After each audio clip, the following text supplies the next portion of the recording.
Protecting the lower lashes for a lash lift. A collagen eye pad and tape.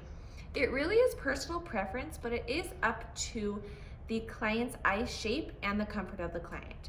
I will always say that the gel pads are more comfortable for your client, however, tape is more cost effective. When applying your gel under eye pad, you always want your client to look naturally. When they look up and back at you when you place it, it changes the structure of the under eyes. So I want my client to look naturally while I apply my under eye gel pad.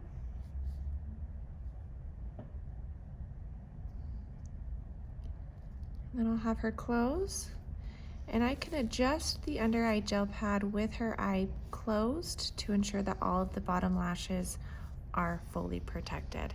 But that way it keeps her eyes at the most natural state. Another quick tip is the under eye gel pads aren't a one size fits all. So you can go ahead and trim them twice here. So that way you can kind of form and mold the under eye gel pad to fit your client's eye. You will need tape with this option. And then we're gonna apply with the cut motion. So this way it makes it mold to the client's eye just a little bit better if you need it.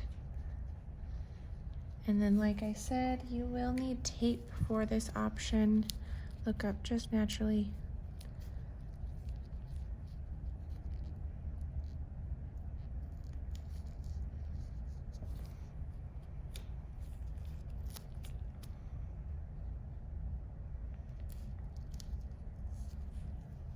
When just applying tape, you will start on the inner corner and you will create a crisscross motion to protect the bottom lashes.